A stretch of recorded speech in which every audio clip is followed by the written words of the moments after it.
Hello, and welcome to Message in the Middle with Marianne. We all know that life is hard, right? It's messy, it's unpredictable, but it can be wonderful all at the same time. My hope is that we can take a deep dive into self-development topics and explore life's lessons through book clubs, conversations, and interviews. And together, we can uncover the lessons that others have already learned to help us navigate this crazy, wonderful ride called life.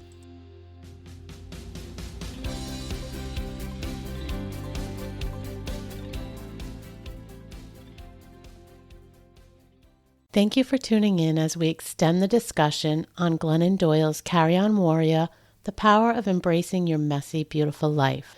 Over the next few episodes, I'd like to extend the topics that we uncovered in the book, take some of the lessons that were discussed, and talk to people who have experienced them and utilized similar lessons in their real life stories.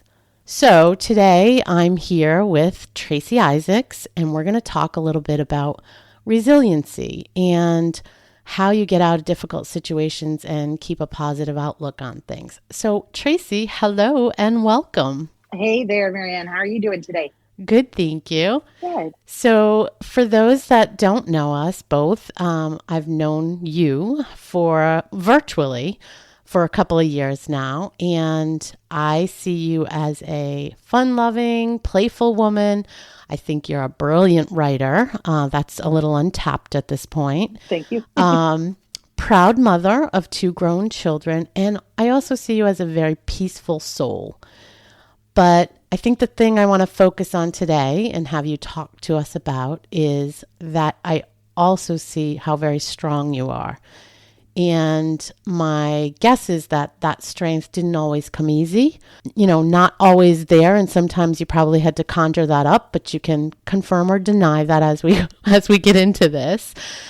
And I know, because I know some of your history, that you've been through some really difficult situations in your life. So I'm going to ask you, and for those listening, know that we didn't rehearse this and Tracy doesn't know all the questions I'm going to ask her. No.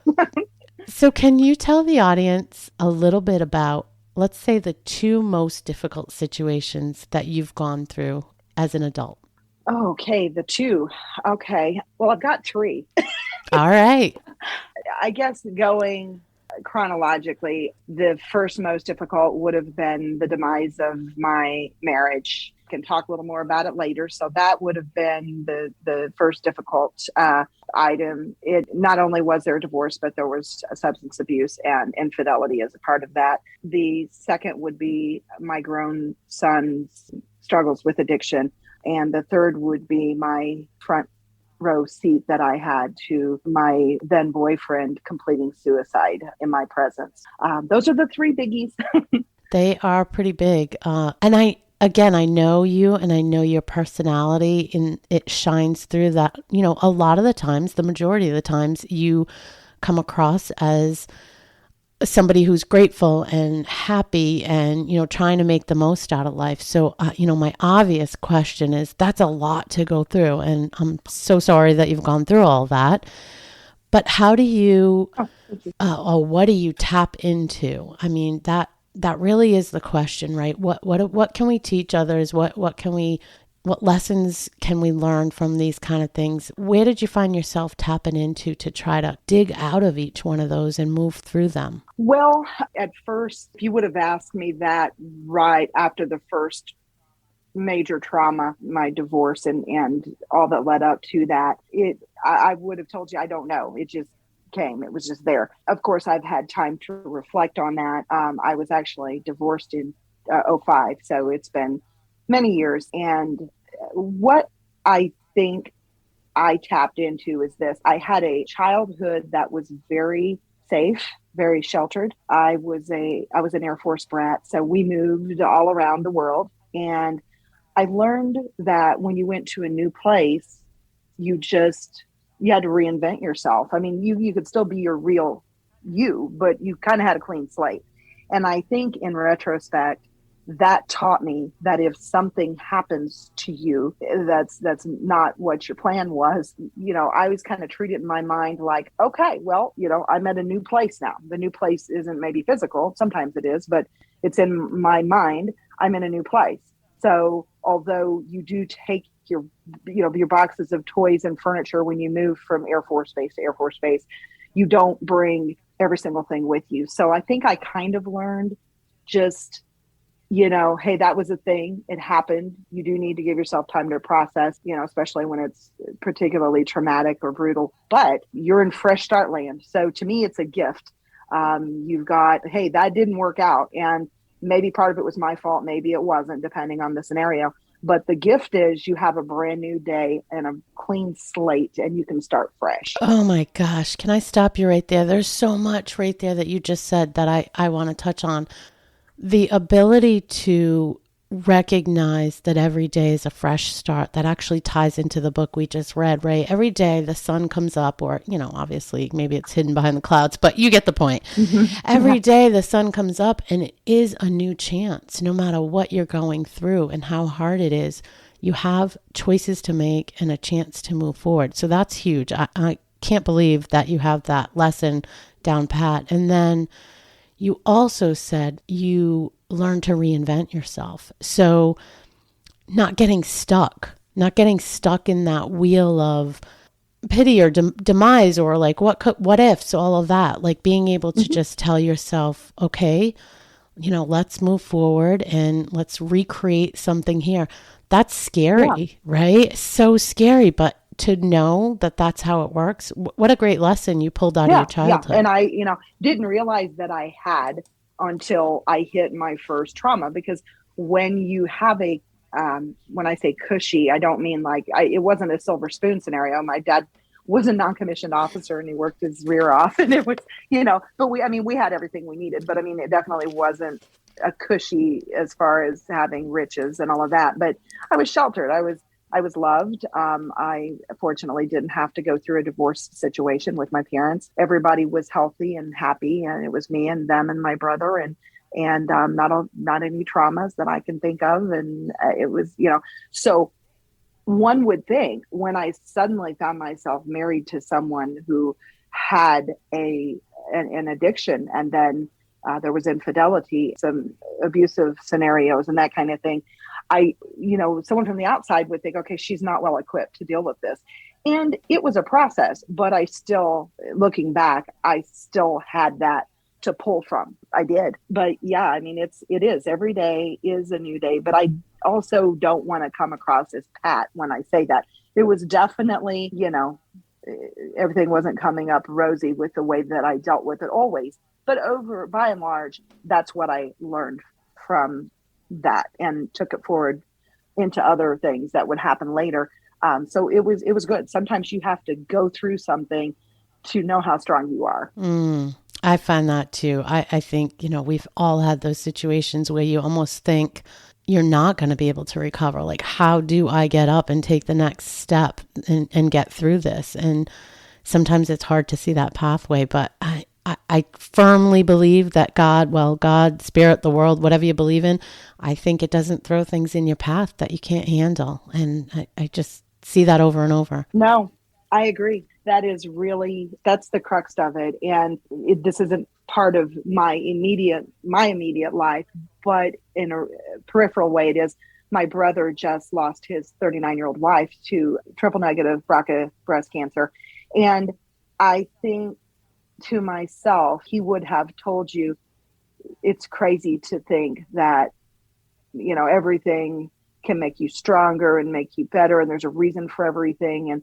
But even he, has started to realize that you can go on. And I think it's really, really important for everyone to know that those aren't just words. That, my divorce, when it happened, there was, like I said, a lot of addiction surrounding that, things that I didn't realize that he had going on. And eventually there were some infidelities, and he ended up as soon as we got divorced, getting married to the woman who he had the affair with. and she became my children's stepmother. Mm. And it was rough at first. I had, I can speak to my military background, but I can also speak to my parents. My mom, she heard me going on and on about the whole thing. And my kids were 7 and 10 years old at the time. So it was, they were young. They weren't babies, but they certainly needed me more than, an older teenager might. I just couldn't I was stuck in my head on the whole thing. I just couldn't get out of it, because I still had to work full time, go to their events, do all the stuff, pay all the bills, do everything. And so at nighttime, I would feel sorry for myself. And my mom, who is a very loving, caring person, I remember distinctly her talking to me on the phone one night and saying, look, you need to snap out of this. You have 2 little kids. It's been a couple of months now. I know it's been devastating, but look, buy that woman some roses. She did you a favor, and move on with your life. And at the time I was frustrated. I'm like, my mom isn't someone who's going to sit there and pet your head, but she loves you and she is a loving person, but she knows when someone is not helping themselves, and she's kind of like, hey, snap out of that. It's time. You got to take care of these little kids. So I did. And it was that night that I thought, okay, she's right. When you got little kids, you push forward because you have to. I mean, they're depending on you gotta. But funny thing, years later, and at the time, I thought, gosh, I hope some awful thing, not hurt wise, not physical hurt, but I thought, I hope some awful emotional thing happens to this woman who ruined my kids' household and da da da da da. Well, she became their stepmother, and years later, a couple of years later, and this kind of leads into the second area that I find myself being able to tap into or knowing the importance of. After a couple of years of this, I forgave her. And I can tell you that if you are in a traumatic scenario where you have been wronged in some way or something has befallen you, the very first moment you can find it in your heart and in your brain to forgive someone, as soon as you do that, that's when you're going to kind of start down the path to true recovery. What a gift that is, right? Yeah. Like, stop there for a second. I know that saying, I'll probably get it wrong, but it's something like, having that feeling where you can't forgive somebody. It's just taking baggage up in your head, right? It's like rent-free space in your head because they're probably not thinking about it. And so yes. It's releasing that and letting that go from your life, and just, wow. I'm glad you went there, because when you first said you were kind of wishing something on her, I think that's the human thing to happen, right? We all, people have emotions, and we're not all perfect, and we have those thoughts, but being able to get to that space where later you can forgive, maybe not forget, and that's okay, but you can forgive and release that from your being, so it's not holding on. That negative energy is not holding on in you. I think that's a huge lesson as well. Yeah. And, kind of the interesting thing that ended up happening was my marriage lasted 11 years. She was actually married to him just shy of 12 years. And when this all happened, I thought, I hope he does the same thing to her one day. And I know, now, I mean, that's bad. You don't want to. But I was really hurting, and I was scared, and, how am I going to raise these kids by myself monetarily? I don't, just all of the feelings and all of the thoughts.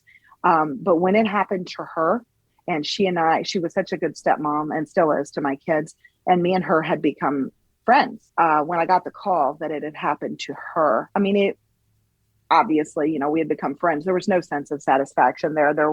It was only sadness for her. And it's funny because not everybody thinks the same way, but when you have something happening, I knew that the 2 people that I demonized in that scenario were him and her. And I knew that I didn't want anything bad to happen to the father of my children, because that would devastate them. And I mean, sad things, not hurtful things, but I didn't yet have that bond with her. And so when it finally did happen to her, it was so, I really helped her through it. And for the first time, she told me she 100% understood what she put me through. And so then I kind of went through a situation where I told her, I said, okay, I'm going to forgive you again because you need it. And the first time I forgave you for me to be able to let go and move on with my life. now I'm going to forgive you for you because you are going through the same thing and you understand how deep it goes and it will never leave you 100%. And I'm really sad for you. And I want to make sure that you understand that I truly forgave you and I'm going to forgive you again. And she was crying and it was very emotional. And she started feeling bad again for it later. Some time passed. And I told her, I said, look, nope, I forgave you for you. I forgave you for me. We're done. Don't go back there. You don't need to go back there. So becoming friends with a situation and sometimes even the person who caused you and being friendly. I mean, we don't go out for tea and crumpets or anything, but I mean, being friendly and having a go-to person who still helps parent my kids. So even though they're in their mid-20s. What a gift. What a gift you gave her in that release of the anger and of the hurt and just letting her know that you forgave her. I mean, what a gift and really pushing that forward. And then the second thing, the observation I have when you were saying all that was how we try to plan our lives, right? And we have this vision of how it will all go. And time again, we find out that, you can't really plan your life. It's just going to happen to you. You're kind of just going along for the ride. But there's things that come out of it that you just would have never expected. Like, I imagine that when you didn't expect it to happen in the first place, but then when it did happen, you would have never expected to become friendly with this woman, friendly in a way, right? In a way that you would be thankful for her participation in your children's lives and that you would want to help her through a situation, whatever the situation was. It's amazing to me how life works like that. It's a gift. It's just a gift that keeps giving. It's like finding these secret little gifts. And another thing you made me think of is, again, in the book, Glennon talks about connections with other people, like true, deep connections, that being a gift. And I think when you were saying that, I was just thinking about it. I'm like, that she found a gift. You found a gift out of that relationship. And that's kind of magical to me. Yeah. And no, I wouldn't have been. Actually, sometimes I listen to, when you're listening to the radio and Carrie Underwood's song comes on about, scratching his car up and all of that. I didn't do anything like that, but mentally I was there. So to take that and let it transform you and the other person. Unfortunately, I've never been able to talk with their dad much about that period in time and get any closure on that end, but that's not on me. Again, when you're dealing with this kind of thing, you've got the forgiveness, but then you also have to compartmentalize the thing, whatever it is. Because if you don't, because I forgave her for the situation.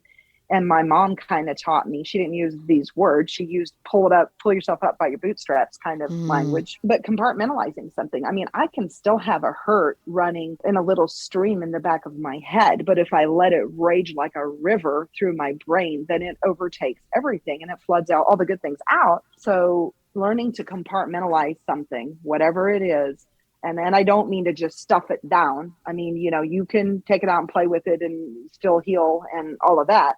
But if you obsess over it, it grows into an even bigger monster than it already was. So, the second thing I learned how to do after a trauma was compartmentalizing it and just thinking about what was my role in it? What did I do right? What did I have no control over? And what did I do wrong? And so you examine all that. And then I or you, anyone can say, okay, what can I do about it now? Mm-hmm. What can I do about it now? Because take your lessons out. What can I do about it now? Well, you can't do anything about it because it's in the past, but you can learn your lessons, then just live your best life moving forward with the knowledge that you gleaned from the situation. So I think that's kind of the book learning that happened in my head over the situation. So. Yeah. So good, right? I mean, that's just all the right lessons to take with you and then let it go. Like just put it down and let it go. You can't get stuck in it. Yes. So, I mean, that's great advice. I was going to ask you if there are times where you feel like you're getting pulled down into the sort of negative Nelly, what if path and all of that. But it sounds to me like, yes, that happens on occasion. And you kind of work through that in your head, but in a quick fashion. You're not resonating in it or ruminating in it rather, and then you move on. So I think that's ideal, really. Yeah. I mean, and it's necessary, because if you just push it down or stuff it down and don't deal with it, then you're not going. You got to go through it to get through it. And, and I realize that some of these, when you say things like that, some of those things, someone's like, yeah, that's a saying, it's a phrase, people say it. Well, it's like old wives' tales. Some of them, it is a saying because it's seated in truth. You do have to allow yourself to go through it. In my mind, that kind of leads into one of the other things that I had said were major events. The suicide of my boyfriend at the time. That was a situation where, what I've learned through having a trauma counselor is you do have to go through it to get through it. You have to feel all the feelings, and you can't stuff stuff down and keep it stuffed down. That's what I learned from that situation. And I don't know if you want me to talk a little bit more about that, or Well, I have a question around, I guess, before we move too much further, because you brought up your mom a couple of times, and I can hear some of her sentiment, I guess, in some of the things that you talk about and some of the ways that you bounced back. And so she's got this, I'll say, strong, like tough exterior from what, the way you talk about her. It does make me think of a saying that I've been known to say for years, which is kind of suck it up, buttercup. And the question that I have, because I find myself in this sometimes, is how do you not get hard from these situations, right? I don't know the right word, but, how do you still have empathy towards people and still get all the feelings, but not keep yourself guarded? You've been through a lot, right? Even just touching on these two. We didn't get into the third, which I know is, very traumatic to go through that, any kind of abuse, addiction, drug abuse. So how do you keep yourself from not being like, walled up? Well, I guess part of it is time, like anything. Sometimes you got to have a little time and space in between you and an event. I mean, there are certain, like you would have in any scenario, there are certain things that can happen later that trigger that, or, the trigger, if you want to use the word evoke or bring up the same feeling again. So, I think you are a little more guarded than you used to be. But the thing is, I am the kind of person who I am who I am. If I'm talking to you right now, and if we stop the recording and me and you chit chat for 3 or 4 more hours, that's me. I'm that way in line at Aldi. I'm that way in a work Zoom meeting. I feel like I am so sound in who I am and the kind of person that I am that it would be foreign to me. I can't see not just getting up, shaking something off and just doing my thing. And it's not really deciding to be just, I'm not saying I'm waking up and deciding, making a conscious decision to be happy every day, because I think that's I get the quote and I get the sentiment, but I think sometimes people who are going through something really hard, or they've been through some unimaginable thing, that seems like a really pat statement to some people. I get it, but for some people it's like, oh, well, it's easy for you to say. I've got a child who's dying of cancer, or I've got, I just lost my spouse in a car accident, or yada, yada, whatever the horrible tragedy would be. But I think, though, that really, if you dig down into how I live, that really is kind of what you do. You just kind of wake up and they're like, hey, I'm this person. I can't be, if I lost a spouse due to a tragedy, I couldn't be a Victorian woman in mourning wearing all black. I couldn't, it's just not me. And I don't know. I mean, life is short. So you have to try to find who you really are and be that person, and don't let anything or anybody derail you from that. That's so fantastic. I actually talked about that when I was reviewing some of the points in the book, and I think self-awareness is so pivotal in our life. I've even told my kids, figure out your quirks, your, weaknesses, figure them out, because once you know them and really know who you are, you can navigate the world so much easier, right? You can just, work around those things. But it's when you don't look in the mirror and you don't really understand those things that you keep tripping over them, I think. Yes. So I agree with you. Yes. And then also that saying that you said, choose to be happy every day. I get your point. I've probably posted that before, but Oh, me too.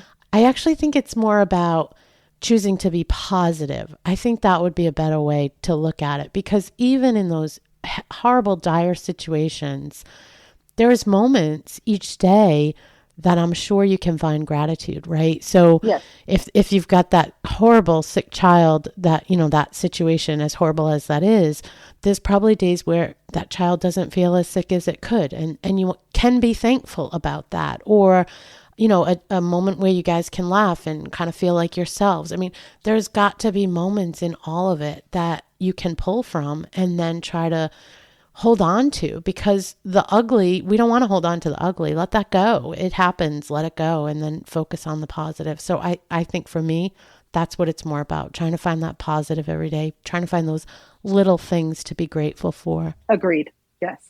So what advice, I guess, would you give to somebody that was kind of going through any of these situations? I mean, other than what you said, which was a ton, I mean, is there any single thing that you can think of as like a first step? Do you remember, like, in each of those situations, how you felt initially when it kind of just popped up and you learned about it? I mean, that moment, that's probably the darkest moment. It's that, oh my gosh, is this for real? Like, what do I do? What would you give the advice to somebody else on how to kind of take that first step in moving forward through it? Well, the first step is and it's the hardest advice for me to take, I will definitely say. The first step is to just breathe.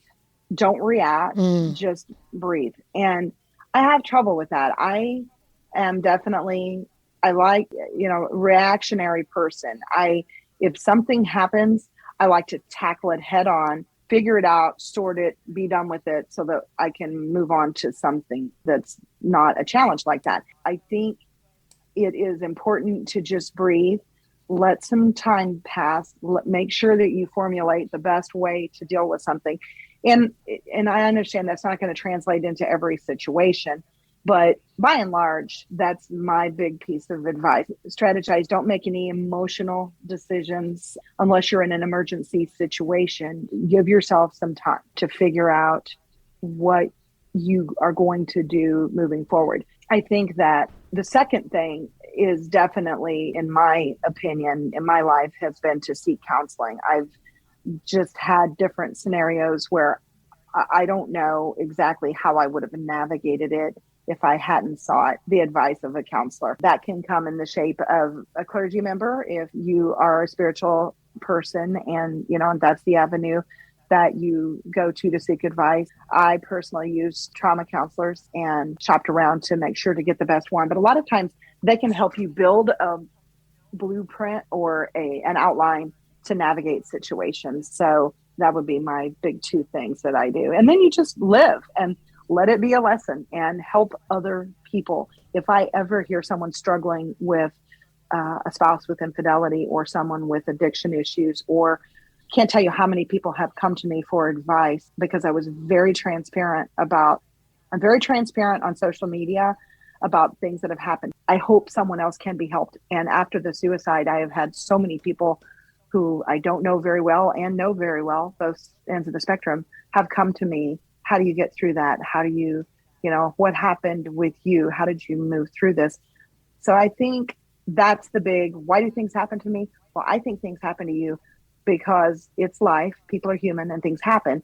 But for me, it's then so that I can help other people who go through the same thing. Because why else go through it if you don't take a positive and help someone else? Yeah, I believe that so much as well. I believe that our mess, or our situations that, happen to us that we would wish they didn't, I think they become our story, right? And I think it's hard sometimes to share. I definitely give you kudos with how open you are and how much you help other people through their time and need based on that. But I do think that those lessons that we learn in those times, they definitely are there to help us help other people. I think that with my whole soul. Yes, me too. Absolutely. I know we don't have a ton of time, but I do want to touch just for 1 second on, well, maybe a minute or so, the situation with your son. So I know these other two, they kind of happened to you. Yeah. They were more directly to you. And not that, having a child go through addiction issues isn't happening to you, but he's the firsthand person here, right? And so that to me almost makes it more difficult. Like everybody else, it's touched my family, extended family life too. So I think, everybody kind of understands it a little bit. But being in that situation where you can't control it, you can see it happening, but you can't do anything to stop it or shift direction on it. I think that to me is one of the hardest things to deal with. It's not in your direct control, yet it's really creating havoc across your life. Yes. So any tips there that you'd like to share before we kind of wrap things up? Because I think that's a big area for a lot of people. Yeah, they say that addictions are not just an illness of the person who's addicted, but they're a family illness. And that's, again, 100% true. They come up with sayings a lot of times because they're seated in truth. It's hard. I mean, you have kids, what happens? You have kids and suddenly you have, the way that I've seen it before said, and I agree, after you have a child or children, you have other hearts or another heart walking around outside of your body. Okay. So you don't just have your own heart that you have to take care of. You have these other hearts that walk around in the world and they're very much part of your own heart, but you're right. You can do your best to raise them and give them a positive upbringing and teach them rules and teach them love and teach them structure and teach them discipline and all the things. But then if addiction sticks its head in there, you don't. It is literally high school and college years. I was in South Dakota and, I found myself in several situations where you go sliding on the ice when you try to drive from A to B during a blizzard or whatever. And that is as much control as you have over free fall sliding, in a blizzard in South Dakota. That's how much control you have over any loved one who has an addiction. And I think that one thing that resonated with me, I had a friend on Facebook and she posted a story about her son who has a genetic, I think it's called Angel Man syndrome. It's a situation where he'll always have to live with her. He's got a lot of challenges and she loves him very much and everything is great. And she doesn't for 1 minute wish a different child had been born to her. It's nothing like that. But she talks about how you get on an airplane and you're flying to Hawaii because you're going to go on this awesome trip to Hawaii. You get partway there and the pilot comes on and says, "Hey guys, know you thought you were going to Hawaii. I know everybody was excited about it, but I hate to tell you, we're going to actually be going to this little bitty town in, it doesn't matter the state, wherever it is, somewhere totally different than Hawaii. And it's not going to be like a tropical situation. It's a dangerous neighborhood and there's lots of stuff to be scared of around every corner. And you have to sit there on this plane and realize it doesn't matter that you thought you were going to Hawaii. So it doesn't matter that I had my son and that he has a genius level IQ and that he is, and I mean that literally, and he is a very handsome, outgoing, wonderful human being. I know this about him, A, because I'm his mother, and B, because I've been around a lot of people in my life and I know that he's a very decent human, someone who I knew was going to be an engineer or, something. He's very brilliant. And to realize, no, we're not getting off the plane in Hawaii. It's not and you have to learn how to love that person where they are. So if I'm doing it in the streets of Yuckville, wherever that is, versus on a beach in Hawaii, when everything is sunny and beautiful for that person, it doesn't matter. I can't choose his path any more than he can choose my path. Therefore, I have to love him where he is. I have to go to where he is emotionally and love him there. What I don't do, and I learned it pretty quick because I dealt with it with his dad. I can't enable. I can't say, "Hey, you can come, you come stay with me, get back on your feet." I can't do that. So I again had to learn to compartmentalize. Never has he lost any love for me, but he knows. Never once has he asked me for money. Never once has he, and there's been lots of legal problems. There's been lots of, there's been rehab, there's been jail, there's been heartache galore. But at the end of the day, I can't do anything to help him. He has to help himself. And I have to compartmentalize that because for years I laid in bed from the time he was 18 and he's going to be 27 this year. So I would lay in bed for years and I couldn't sleep well. I thought the cops were going to knock on the door and tell me my son was dead or that he killed someone in an accident. Every night until I learned how to compartmentalize that and realize I have no control over this. Yeah. I have no control. That's the best. To me, you don't enable people because it makes the eventual rock bottom and recovery process stall out for such a long time. Then you have to compartmentalize it because no matter which of these things we're talking about, the most important person in your own world is yourself. Because if you don't take care of your mental and physical self, then all the people you depend on are not going to be taken care of by you either. So if you don't make yourself first, and if you don't make sure to compartmentalize this and realize everybody is in their own little pod, and you cannot, unless you're helping a child, you can't help grown adults who don't want to help themselves. So what a great message, Tracy. It's true. Yeah, it is true. I think it's a great topic to stop on. I think that people need to recognize and take the time. It's not selfish to think about yourself in some of these situations. And you have to put the oxygen mask on yourself, right? First, before you put it on somebody else. That's the saying in the airplane. So yep. I love the analogy of Hawaii.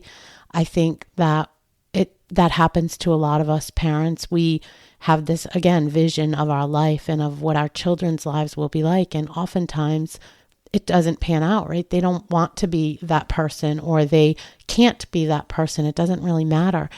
And we have to give them the time to figure it out for themselves and become who they were meant to be. Yes. And, Glennon talks about that in the book as well. And I know I could really relate to that.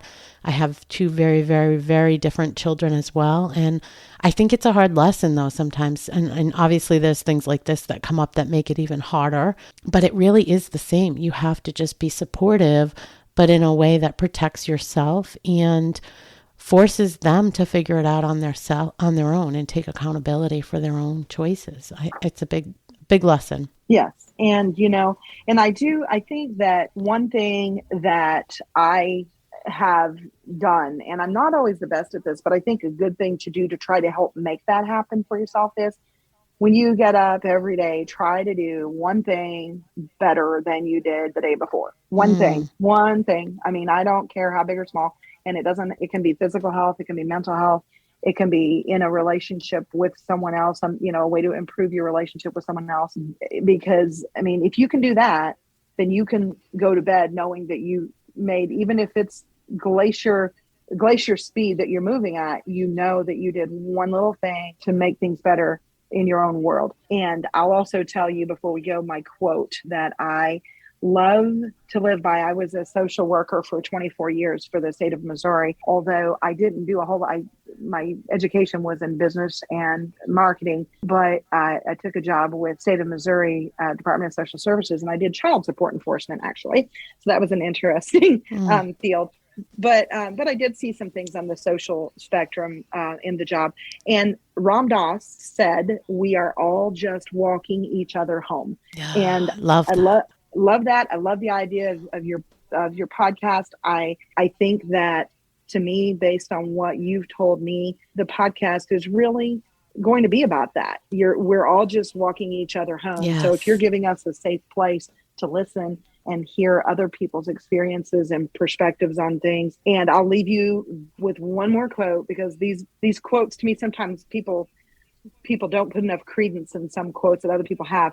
Everybody needs to keep in mind what you do best, where you shine, where your strength is. And Henry Van Dyke said that the woods would be very silent if no birds sang except those who sang the best. So I say, go out and do it. Do your best, overcome listen to others who've been through things, because there is obviously knowledge and wisdom of people who've gone through things. But thank you for the opportunity today. I really appreciate it. Oh, thank you so much. This has been so much fun, and I think so filled with knowledge and wisdom that I hope people will really relate to. Thank you. Thank you. Thank you. Thank you. Thank you for listening to this episode of Message in the Middle with Marianne. If you enjoyed the podcast, please take a minute to share it and write a review, as it helps bring new listeners to our audience. If you'd like to keep the conversation going between episodes, please join us at Facebook group Message in the Middle with Marianne.